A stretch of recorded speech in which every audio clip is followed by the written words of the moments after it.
दोस्तों आप सभी जानते हैं कि कल पड़ रही है पूर्णिमा और इसी पूर्णिमा में आपको सिर्फ एक चावल के दाने से बहुत ही अचूक उपाय करना है। गुरुजी ने कहा कि चावल के दाने का ये उपाय आपके घर में धन धान्य सुख समृद्धि की तो वृद्धि करेगा ही और साथ ही साथ ये उपाय उन लोगों के लिए बहुत ही लाभकारी है जो हमेशा तनाव में रहते हैं, जिन्हें डिप्रेशन की समस्या है, उनके लिए भी ये उपाय बहुत ही खास है। देखिए गुरुजी कहते हैं कि पूर्णिमा की दिव्य तिथि में चावल का ये उपाय सिर्फ माँ लक्ष्मी को ही नहीं बल्कि चंद्रदेव को भी अति प्रसन्न करता है। इस उपाय के लिए आपको सबसे पहले एक चावल के दाने की जरूरत पड़ेगी। देखिए चावल का सिर्फ एक दाना लेंगे और ध्यान रखेंगे कि चावल टूटा हुआ नहीं होना चाहिए, खंडित नहीं होना चाहिए।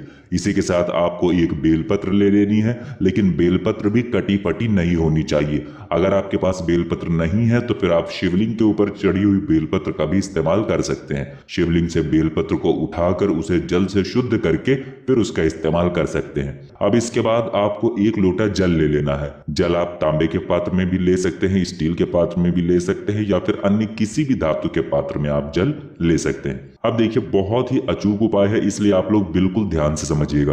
अब ये तीनों सामग्री, एक लोटा जल, एक चावल का दाना और एक बेलपत्र, तीनों सामग्री लेकर आपको पूरे दिन में किसी भी समय पहुंच जाना है शिवालय। देखिए अगर शिवालय में भीड़ नहीं है तो फिर आप दक्षिण दिशा में बैठ जाएंगे और उत्तर दिशा की ओर अपना मुख कर लेंगे, और अगर शिवालय में भीड़ है तो फिर आप किसी भी दिशा में बैठकर पूजा प्रार्थना कर सकते हैं। अब सबसे पहले आपको अपने दाहिने हाथ यानी राइट हैंड में ये एक चावल का दाना रख लेना है। फिर ओम नमः शिवाय या फिर श्री शिवाय नमस्तुभ्यम बोलते हुए ये चावल का दाना शिवलिंग के ऊपर समर्पित कर देना है। देखिए गुरुजी कहते हैं कि जब हम शिवलिंग के ऊपर एक चावल का दाना समर्पित करते हैं तो हमारे जीवन से चंद्र दोष का नाश होता है, हमें सुख समृद्धि और वैभव की प्राप्ति होती है।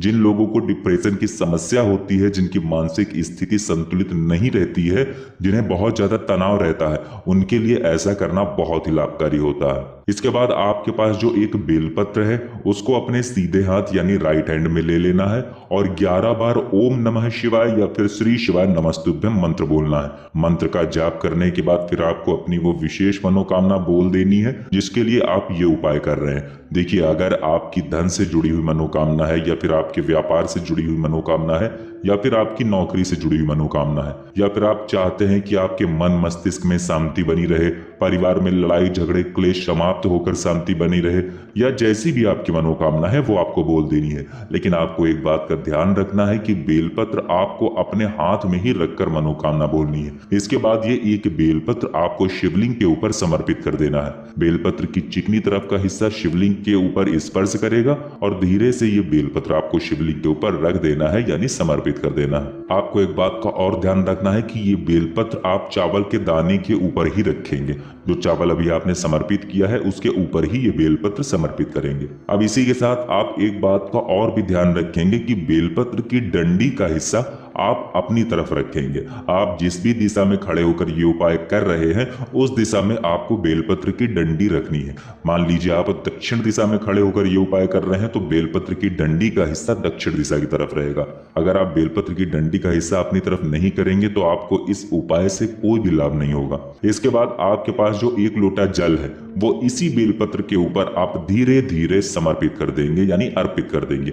इस बेलपत्र के ऊपर श्री शिवाय नमस्तुभ्यम बोलते हुए या फिर ओम नमः शिवाय बोलते हुए आपको ये एक लोटा जल धीरे धीरे अर्पित कर देना है और साथ ही साथ आप चंद्रमौली महादेव के नाम का भी स्मरण कर लेंगे। अब जल समर्पित करने के बाद जलाधारी से जो जल नीचे गिर रहा है वो आपको अपने हाथ में थोड़ा सा ले लेना है। फिर इसी जल को आप अपनी 3 उंगलियों की सहायता से अपनी आंख में फेर लेंगे।